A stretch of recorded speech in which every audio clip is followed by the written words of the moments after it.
Hey there, movement athletes. I'm Jesse Kitson-Abelson, and today we've got another great tutorial for you.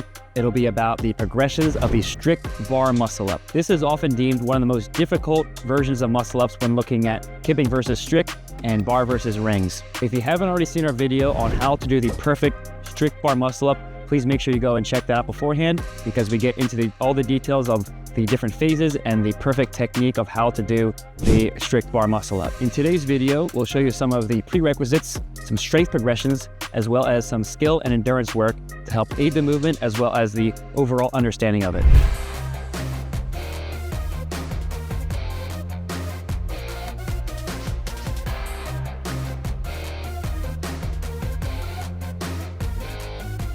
First progression will be the false grip hang. Start off, mount the bar, get into the false grip position by putting your wrists on top of the bar, and then lower back down into the straight arm hang. The head should be forwards, the arm should be straight. Squeeze the glutes and the core to make sure your body's nice and tight.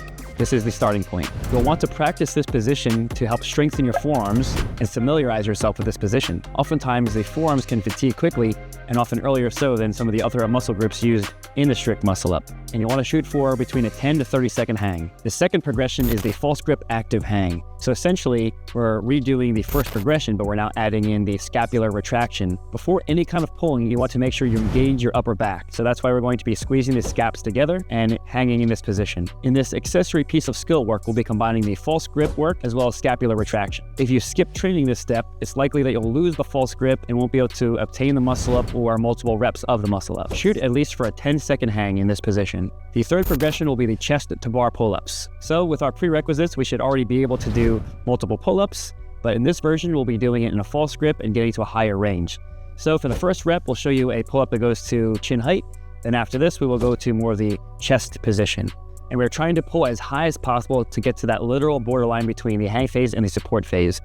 And when getting your pull-ups to be this high, your elbows need to shift a little bit. So to understand this, if I were at the top range of my pull-up where my shin is above the bar, my elbows are in front of me, but I really want to be pulling up to this chest position. So my elbows actually need to move a little bit more towards behind me. And you can see the simulated bar is at my chest. So this is the position we want to be reaching, the chest to bar pull-ups. The fourth progression will be the chest to bar hold. So we want to repeat the chest to bar pull-up, but now we want to freeze in this position.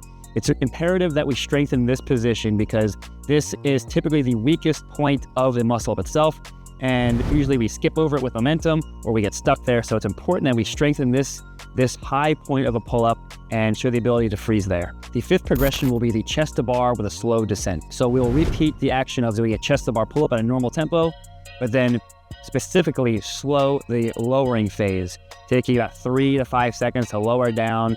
And if you do this correctly, you'll lower to a hang with no swing. So repeating repetitions of chest to bar pull-up, but emphasizing the descend, which is the eccentric phase, as slow as possible, going back to a still hang position. The sixth progression will be the bar dip. So you want to start this position in the lock arm support position on top of the bar, head forwards, body straight, and lower down for your first dip.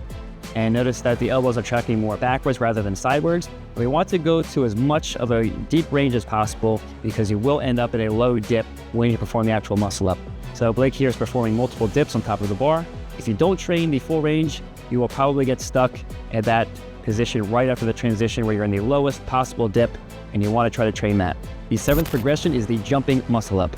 So you want to set the height appropriate so you can start with straight arms, but make sure your legs are bent so you can indeed jump from this position. And again, it'll be key to start this in a false grip because we want to be simulating the real muscle up as close as possible. So start position is false grip, straight arms, and feet on top of an elevated surface or the floor if it's a low bar. And we'll be jumping with momentum to go through the whole range of motion. You want to make sure you regulate how much you're using your legs, because if you jump too explosively, your upper body's not really doing anything. And if you jump too little, you'll get stuck in the range of motion. So regulate the amount of jump that you'll be using, trying to mimic the whole movement pattern by staying close to the bar. This will help familiarize yourself and gain the movement pattern of the full range muscle up. Okay, the eighth progression is the banded muscle up. So choose the appropriate band with the right tension for you, step inside of the band, and we will start again from the straight arm hang position with a false grip and perform the full range muscle up. So again, we want to do this with as little to no swing as possible. We'll be going through the full range muscle up, and it'll be key to lower down slowly because again, it's easy to pick up swing, lower down slowly, find yourself in a hang, and maintain that false grip when you do it. The ninth progression is the muscle up negatives. So we'll still use the elevated surface, jump up to the top of the bar, and the focus is the whole descend. So we'll start in the lock arm position at the top, and you'll start first with the eccentric portion of the dip, leaning the shoulders forwards, getting into a slight pike position, transitioning to below the bar, and then lowering through the negative portion of the pull-up, finish in the hang position, maintaining your false grip. After that, get back to the box, jump up and repeat. The slower you go on the descend, the better. Progression 10 will be the leg-assisted bar muscle up. So in our case, we used a low bar for this. If you don't have that, you can always stack the boxes or surfaces high enough to do it on the normal bar that you do have. The difference between this and the jumping muscle up is that we want to take out all the momentum. So the start position will be with straight arms hanging below the bar. Your hips and legs will be bent, and you will want that false grip to start with. And perform this with a slow tempo, using the legs as little as possible. You want to go through the whole range of motion from the hang position, sweep the muscle up with a slow tempo, and then return back to the bottom again. Our 11th progression will be a single leg assisted bar muscle up. So we're essentially repeating the previous exercise, but now taking one leg completely off the floor.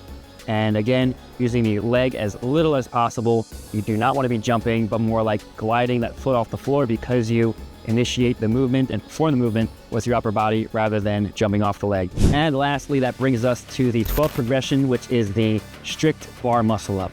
So we're putting everything together. Our body should be familiar with the whole range of motion and the movement patterns and the muscles used necessary to complete the movement. And let's put it all together. So we start from the hang position, body is nice and tight. We do the scapular pull, to the bent arm pull to the chest, get the transition with the shoulders in front of the bar. Our body's a little bit piked here, and then finish the dip. This brings us to the support position, and then we reverse it by lowering the dip, transitioning, maintaining the false grip, and going back to the hang position. When done correctly, there is very little swing, or maybe even no swing, so you can do the next rep strict. That wraps up our video on the strict bar muscle up. Thanks for watching. We outlined 12 different progressions of how to go from the hang position and finish with the final product. And please make sure that you check out our YouTube page, where we've got more tips and tricks. We'll compare strict versus kipping muscle ups and those kinds of things. And if you haven't already done so and you need more technical analysis on the muscle up itself, you can check out our video called How to Perform a Perfect Strict Bar Muscle Up. That's all for now. Stay tuned for more content. Thanks for watching. Really quick, if you want to get started with calisthenics but are unsure of how to do so, I highly recommend trying our free calisthenics assessment. It will only take you 5 minutes to complete, and you'll receive a detailed, personalized training program complete with recommendations and workouts you can use right away. If you found these videos helpful, please click the like button below and leave any comments or questions you might have in the comment section below. See you next time.